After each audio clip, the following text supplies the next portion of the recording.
Hello students. So once again, I welcome you all to this very interesting session and very interesting series of ARD current affairs, since there are a lot of sources to cover for the ARD current affairs, and it often becomes difficult, very difficult for the students to take those resources. Once again, I welcome Just you wait. all to this very interesting session and very interesting series of tests, since there are a lot of Okay, so I think there was some initial disturbance and now it is all right. So students, in this series, we are going to cover the most important sources for the ARD current affairs, be it Krishi Jagran, be it your newspapers like the Hindu, Indian Express, Live Mint. So wherever, and the PIB also. So wherever there are important agriculture related current affairs, which is directly related to our syllabus, we are going to cover it here in this series, and it is going to be immensely helpful for you. Now students, let's begin. And this series, it will happen on every Monday at 12 p.m. and it is going to be a regular series. Now, what is the content and what are the topics which we are going to cover in today's class? Let's discuss about them. So first of all, we will see the MSP on raw jute, the initiatives of the Rubber Board of India. Then we will talk about the Pandharpuri buffalo. In NABARD Grade A examination, we have often seen NABARD asking exams on the kind of cattle it is, like the buffaloes, the cattle. They do ask questions on the different varieties, different breeds of the cattle. Right, then we will see the National Urban Cooperative Finance and the Development Corporation. After that, we will study about International Agarwood Trade Center and the Tree Aadhar mission. So this session, it is going to be very interesting and a very important session because we are going to cover some of the very important news today, right? Now students, if you want to get the PDF of this session, so please do join our Telegram channel. On our Telegram channel, we are going to post the PDF of this session. So from there you can access it, right? Now students, let's get started. So first of all, the first question is, what is the MSP on raw jute for marketing season 2025-2026? What is the MSP? Now MSP related questions, such estimates and data related questions, they are often asked in NABARD examination, and therefore it becomes very important for us to cover them here, right? Now the correct answer here is option number C, 5,650 rupees per quintal, right? 5,650 rupees per quintal. Now most of you must be thinking, ma'am, it becomes very difficult for us to remember so much of the data, right? So there is going to be a lot of data and it becomes difficult for us to remember. So what you can do is that right now don't try to remember this data. Otherwise, by the time you'll be appearing in the examination, you will forget about it, right? So right now, just make a table, right? Keep a piece of A4 size sheet with you. Make a table, right? Simply write the commodity name here and the MSP. That's it. I don't think it will be a table larger than 1 page, and before your exam simply try learning this. You will be able to learn it very easily, right? So try making a table and try learning from there. Now coming about the information, so as far as the MSP is concerned, in the last session I asked you who recommends the MSP. So MSP is recommended by CPCA, sorry, but as far as the MSP is announced, right, the announcement of MSP is concerned, it is given by the Cabinet Committee on Economic Affairs, which is chaired by the Prime Minister. So it is the Cabinet Committee on Economic Affairs which approves it, right? And as far as the MSP on raw jute is concerned, they have approved MSP of 5,650 per quintal for 2025-2026 season. Now let's talk about some additional information as well as far as the raw jute is concerned. Now raw jute, it is also known as golden fiber, and India is the largest producer of the jute, right? India is the largest jute producer in the world. But let me tell you that India is not the largest exporter of the jute, right? In fact, not even a very big player as far as the jute export is concerned. It is the Bangladesh which dominates the global trade as far as the jute is concerned. And India's contribution in the export of jute is concerned, it is only 7%. Now, why it is so less? it is so less, our export of jute, it is so less because 90% of our jute production, it is consumed domestically only, right? Our demand for raw jute, it is very high, and therefore we end up consuming a lot of what we produce, and therefore our exports are not as high as that of Bangladesh, right? And in India also, the top three producers of jute are West Bengal, Bihar, and Assam. These three states, they contribute around 99% of India's jute production. So I hope with this, the jute, MSP on jute, and the information, they are all clear to you. Now let's move towards the next question. The next question talks about the initiatives which are launched by the Rubber Board of India to strengthen India's rubber industry globally, and they enhance the domestic production of rubber. So what are the initiatives, right? So students, let me tell you, the initiatives are ISNR and INR Connect. Here the spelling of Connect is not CONNECT but KONNECT, right? Now let's discuss more about this news. What are these initiatives and what is actually being done in these initiatives? So as far as ISNR is concerned, see students, what actually happened is that European Union, they have regulated, they have implemented a new regulation, which is European Union Deforestation Regulation. Now, in this European Union Deforestation Regulation, what they are essentially doing is that they are trying to make sure that certain commodities, right, because of certain commodities, there should not be any deforestation. They have talked about certain commodities like cocoa, palm oil, rubber, and because of these commodities, because of the trade in these commodities, there should not be any deforestation. This is their aim.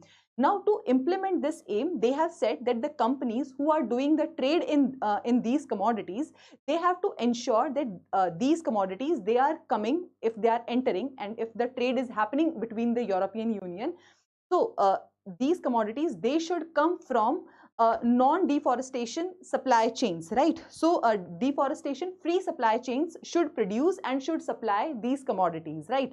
Now, to make sure that the India's rubber and the rubber which is produced in India, it can have accessibility to the European markets also, it is very important that we are meeting the standards which are set by this European Union Deforestation Regulation. Now, that is the intent, that is the objective behind launching this ISNR objective, right? This ISNR mission, or you can say the ISNR project, right? So I hope with this much is clear that what it is and why we have launched it. We have launched it so that we can align Indian rubber production with the European Union Deforestation Regulation, right? And why it is important? Because we want the Indian rubber to have accessibility to the European markets also. And under this same initiative, we have introduced a traceability certification as well. Okay? In this program, in this initiative, we have launched the traceability certification, which means that you can trace back from which supply chain and from which area this particular product or this particular rubber has been sourced from, right? So that is the entire intent behind this ISNR initiative, and it is a very important initiative. After that, we have launched one more initiative, which is INR Connect. It is a web-based productivity platform. So here basically what we are doing is that, see, in the rubber plantation, around 20 to 25% of our rubber production, or you can say the rubber plantations, their productivity, it is lost because there is no network connection. Now, to make sure that this networking happens properly, we have launched this INR Connect, right? And under this, we are going to provide a certified network. What is meant by certified network? That all the people who are involved in rubber industry, be it the owners, be it the adopters means those people who adopt the new technologies and implement them in the plantations, right? And the tappers are basically the workers who collect the rubbers, right? Who collect the rubber from in the plantations, right? So they are the tappers. So they are, first of all, we are going to certify the growers, adopters, and the tappers. After that, we are also going to provide them the training in production and management and sustainability. And we are also going to have a database, right? Database of the certified tappers, right? So who are these certified tappers who can work and who have this required training? So to make sure that the entire group of stakeholders, they are well connected and the productivity of the rubber plantation, it increases, so that none of our production or none of the production capability, it goes to waste simply because there is lack of networking. Therefore, we have launched this INR Connect, right? So I hope both these initiatives, ISNR and the INR Connect, they are clear to you. Now let's move forward to the another question. So it talks about the Pandharpuri buffalo. Now, why we are talking about this buffalo and why I have taken this question here? So let me tell you that recently, before we discuss about this question, let's discuss about this news. So recently, DAHD, right, the Department of Dairying and Animal Husbandry, they have showcased their first Republic Day tableau, right? So we all know that in the Republic Day parade, there are a lot of tableaus which are displayed and different themes are displayed. So in one particular tableau, DAHD, they displayed India's indigenous cattle breeds, and one of the cattle breeds which they displayed on that tableau, it is Pandharpuri buffalo, and therefore it becomes important for us to know about this buffalo, this type of buffalo. So as far as Pandharpuri buffalo is concerned, its origin is from Maharashtra region, right? Now, what makes this buffalo so special and what will make it easier for you to remember are the horns of this buffalo, right? The horns, they are basically sword shaped, ठीक है? अगर आप इसके सींग देखोगे तो ऐसे तलवार के जैसे सींग होते हैं, and they are quite large, 60 centimeter to around 100 centimeters, ठीक है? Up to 1.5 meters long these horns can be, and they are sword like in shaped, ठीक है? And as far as the milk yield is concerned, it produces approximately 6 to 7 liters of milk on a daily basis, okay? And the yield can increase up to 15 liters per day, and it has a high fat content.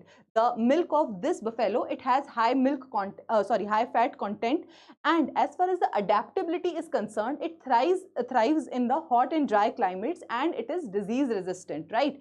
And it is the reason why it is preferred for the dairy farming in Maharashtra and Karnataka, because one, it suits the dry climatic region, and also the milk production is also very high, and therefore this is most preferred by the farmers in the Maharashtra and the Karnataka region, right?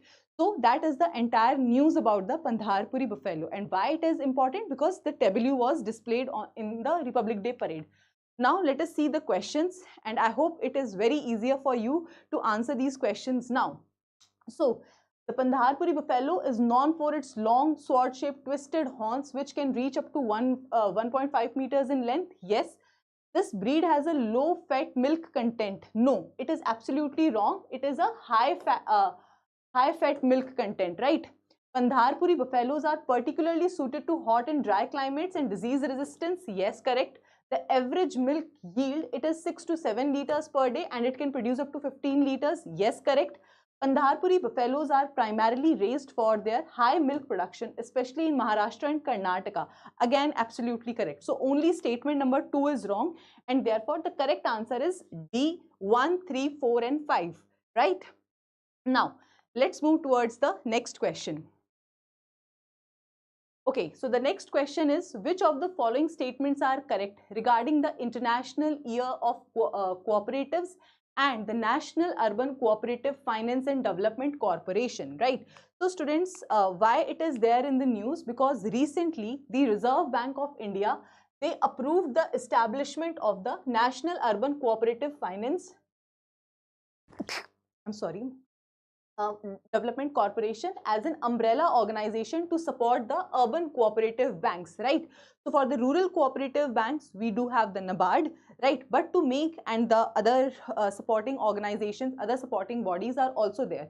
Now to make sure that the urban cooperatives are also well supported, we have launched this National Urban Cooperative Finance and Development Corporation, right? Now, see, let's discuss about the International Year of Cooperatives. So 2025, United Nations, they have taken this initiative to highlight the cooperatives, and therefore they have named 2025 as the International Year of Cooperatives. And what is the theme? The theme is the Cooperatives Build a Better World. Cooperatives build a better world, right? Now, what is this International Year of Cooperatives? It is a 12-month program which aims to expand the cooperative movement while promoting the transparency and the inclusiveness, to make sure that the cooperatives, they are well expanded, they like there are a lot of cooperatives functioning and they are inclusive in nature, to spread this awareness and to spread this movement of cooperatives ahead. This initiative by the United Nations, it has been taken, right? Now, uh, as far as the umbrella organization is concerned, so National Urban Cooperative Finance and the Development Corporation, it is the umbrella organization for the International Year of Cooperatives, right? Now, as far as this body is concerned, it is recognized as a NBFC, right? Non-banking finance company, it has been recognized as, okay? And it is the umbrella body for the urban cooperatives. Remember, only for the urban cooperatives, right? It will also function as a self-regulatory organization in this sector. It aims to raise 300 crores in capital to support the urban cooperative banks, right? And the aims are to provide liquidity, capital support, fund management and consultancy services to the urban cooperative banks, right? Now, these are the functions of this very important body, National Urban Cooperative Development Cooperation, right? Now, students, remember that since 2025 has been named as International Year of Cooperatives, try preparing the cooperatives as a topic from the essay perspective as well, and from the descriptive perspective as well. This becomes important. It is a part of our syllabus. It is a very important part of our syllabus. NABARD is also actively important in the development of cooperatives, and therefore it becomes immensely important for you to prepare this topic, right? So that was a quick tip from my side. Now let's discuss the question. Okay, so the question says that the International Year of Cooperative 2025 aims to highlight the role of cooperatives with the theme Cooperatives Build a Better World. Correct. Okay, NUCFDC is registered as a NBFC and will operate as the umbrella organization for the urban cooperative banks. Correct. The goal is to raise 500 crores. No, the goal is to raise 300 crores as capital, right? NUCFDC will offer services such as liquidity, capital support, and it will function as a self-regulatory organization. Yes, the main objective is to strengthen the governance of the urban cooperative banks by focusing on the capital support and regulatory dialogue. Yes, this statement is also correct. So only statement number 3 is wrong, and therefore the correct option becomes E. 1, 2, 4 and 5, right? So I hope this news is clear to you. Now let's move ahead. Let's move forward towards the next news, which says, in which of the following cities, okay, sorry, I forgot to add animation to the correct answer. So it talks about, in which of the following cities International Agarwood Trade Center has been established. So the International Agarwood Trade Center, it has been established in the Dabidubi, Assam, right? So as far as the news is concerned, the news in itself is not something very huge, not something very important, but this one fact in this news, that where the International Agarwood Trade Center has been established, it becomes important from the ARD current affairs perspective, and that is why I have included it here, right? So recently, the Northeast Aroma Conclave, it happened. It was inaugurated, and it was organized by CSIR NEIST, right? And in this conclave, as a part of this conclave, International Agarwood Trade Center was established in the Dabidubi, Assam, right? So this is the main highlight of this news. Now, as far as the agarwood is concerned, अगरबत्ती सुना है तो उसी से आप agarwood को क्या बोलते हैं, कनेक्ट करके देखो, ठीक है? So in the as far as the agarwood is concerned, it is native to the South and Southeast Asia in countries like India, Myanmar, Malaysia and Indonesia. So in this agarwood, what happens is that because of some resin-like substance, it is released, and fungus and everything, they comes to it, and because of the reaction, a very good aroma or a very good smell is produced, and that is why this agarwood, it becomes very, very important.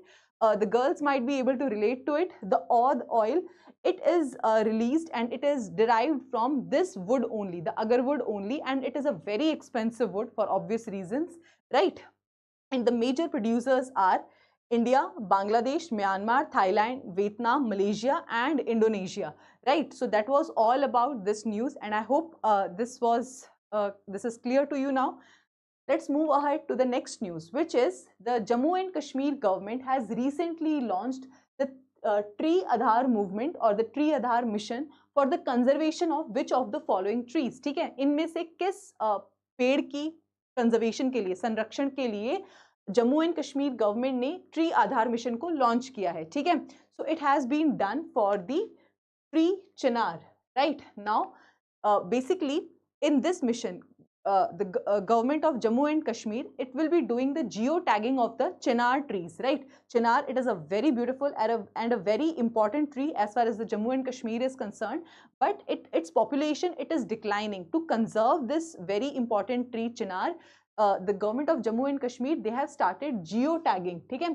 In the geotagging, a comprehensive census will be conducted as far as the chinar trees are concerned, and each tree will be assigned a unique identity. जैसे हम सबका आधार card होता है, वैसे अब चिनार trees का भी आधार होगा. ठीक है, the system will help in monitoring and protecting the trees more effectively. One, we know that how many trees are there, and secondly, we know in which areas are there, and if the trees have been cut, so we will be able to identify in which area there is more deforestation, why it happened. So to monitor the situation carefully and to analyze and to assess the reasons why the population of chinar trees it is declining, we have started this geotagging process so as to conserve this tree. Right now, as a part of this initiative, a metallic QR code will be placed on the chinar trees, and when you will scan this metallic QR code, you will get the information about that particular tree on 27 parameters. What is the height, what is the age of that particular tree, all that information will be